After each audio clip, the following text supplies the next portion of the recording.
Thank you very much, President Macron. Let me start off by saying, President Lula, don't worry, when we have the BRICS meeting, the issue of currency is top on the agenda, so we are going to discuss it. President Macron, I just want to start off on a very positive note in terms of what I think is evolving here. I think there is consensus that is clearly embraced by everyone that we need to address climate and poverty because they go together, there's a nexus. And as it were, we need to burn the candle on both sides. So that's important, so that's agreed. And we all recognize and accept that we need capital at scale to address the key challenges that many countries in the world face, particularly the developing economy countries. And we also would be agreed that there needs to be more cooperation and coordination between your development banks, multilateral development banks, and the private sector. There needs to be coordination so that there is no fragmentation, which you kept talking about. But I think what is important to many of us is that there should be solid consensus on the reform of the financial architecture of the world.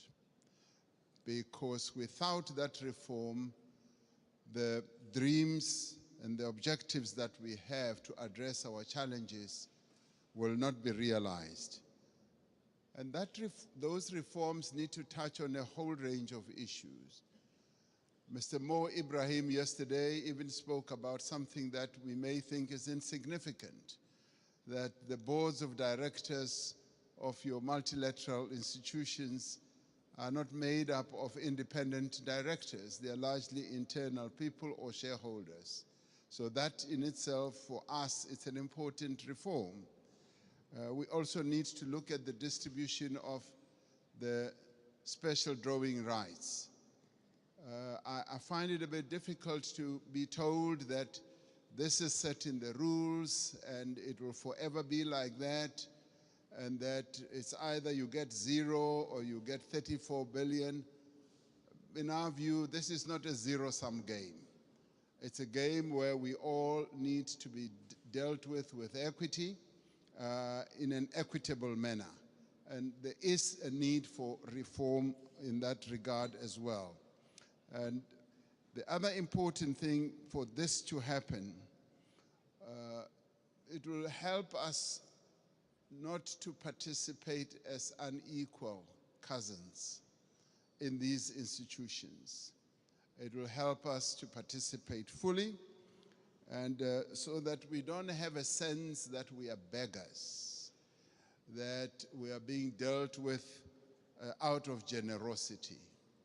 I think it's important in the new era that the world is in now that there should be a good measure of equality among sovereign nations. You know, recently, 7 African countries decided to go and put a call for peace to Ukraine and to Russia. And we raised a number of issues. Zambia was represented, Comoros was represented, Republic of Congo was represented, Senegal was represented, Uganda, as well as South Africa. So we were all represented, and Egypt as well. So we were all at one, that even as we were going to address an issue of the war which has had a negative impact on the African continent, which is the rise in prices for food, rise in prices for fertilizers, we were clear that we are not going there as beggars. We are not going to ask for a favor to both Ukraine and Russia. We were going there to say, open up the Black Sea Channel so that the grains and the fertilizers should go into the world market. So we were not on a begging mission, even as We are in great need as a continent and all that. That should go to demonstrate that Africa should never be seen as a continent that needs generosity. We want to be treated as equals. Even in the multilateral institutions, we want to be treated as equals. And if our equity is at a low ebb, there must be ways in which that can be addressed. To us, this is very important. Our sovereignty is one of the things that we hold on dearly to.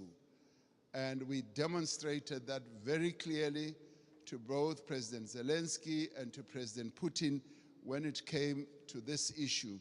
Even as there were suggestions that, yes, we can donate this, we can donate that, we said, we want you to release these grains and fertilizers to the world market so that the world can trade in these commodities and other issues we can handle in a different way. I wanted to make that point so that it should be understood where Africa has evolved up to.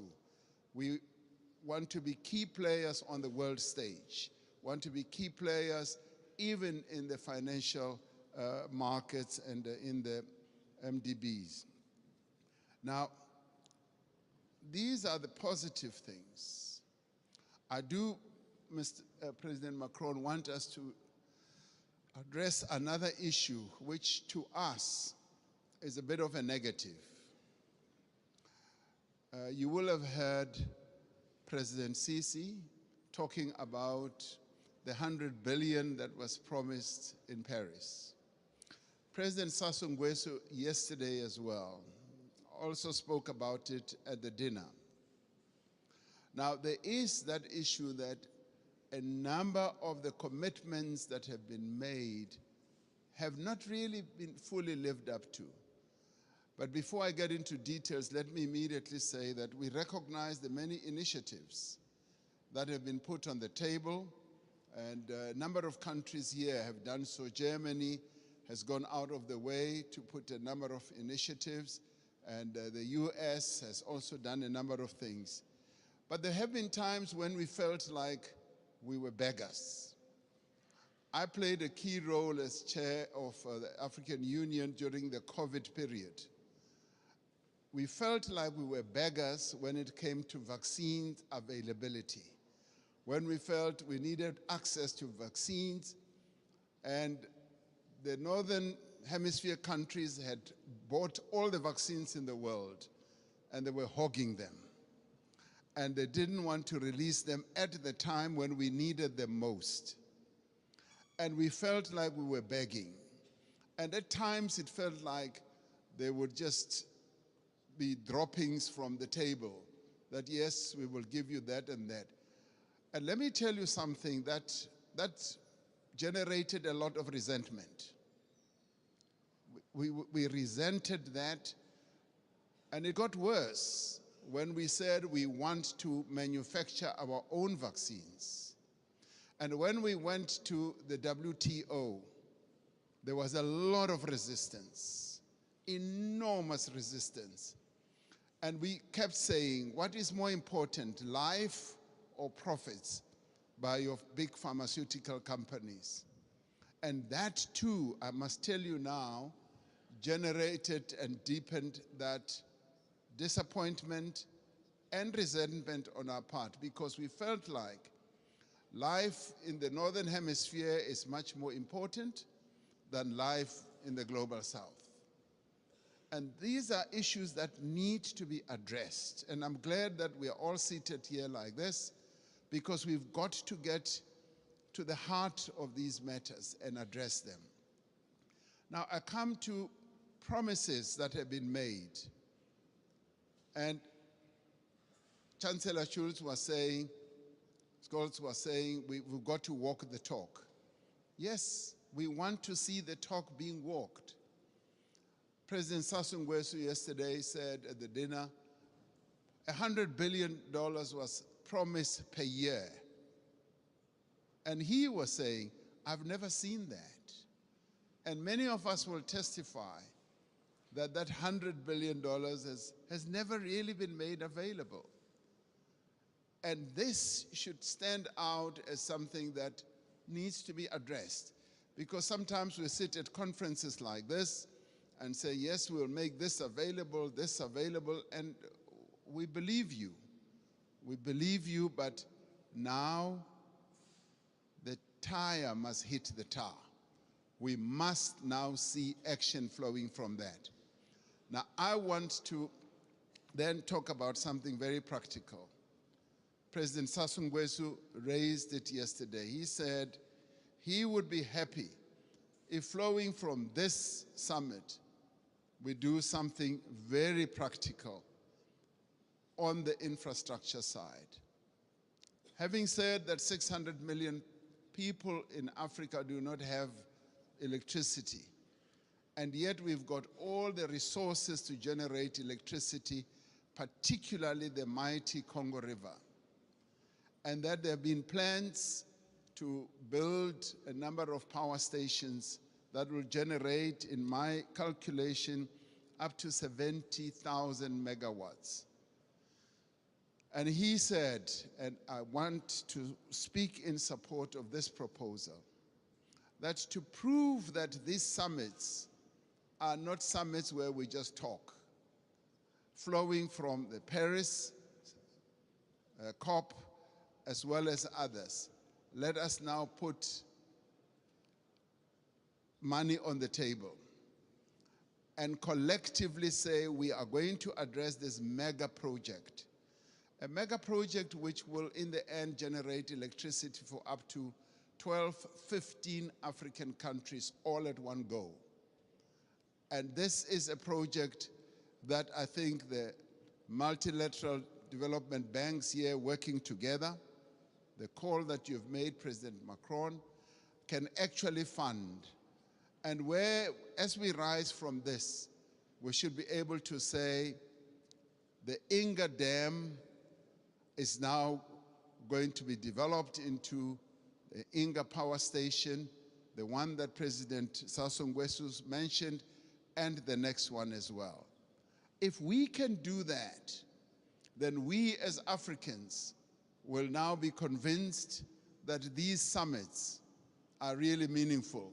We will now go home and say, you know what, it's worthwhile going to these summits, coming to Europe, and to listen to all the promises because they are willing to act on the promises. This is what President Macron, I believe, will be one of the most important outcomes. The reform of the financial architecture, as well as a practical project, infrastructure project that is going to add a lot of value. President Sisi and I have been talking about a railway from Cape Town to Cairo for years. We will leave that for the next summit, but the one on generating electricity and building power stations on the Inga Dam is the most important, that is immediate, that I believe needs to be addressed now. Let's get that done, and then we will be convinced that you are serious with the promises that you make. Thank you.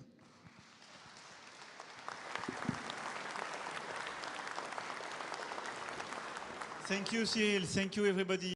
Mesdames et messieurs les chefs d'État et de gouvernement, mesdames et messieurs, en vos grades et qualités, il est temps maintenant de conclure ce sommet et je vais essayer, après les discussions d'hier, le dîner que nous avons eu et l'échange très fructueux qu'il y a eu ce matin, de faire une conclusion opérationnelle. Parce que sinon, nous nous quitterons sur des bonnes paroles et il se trouve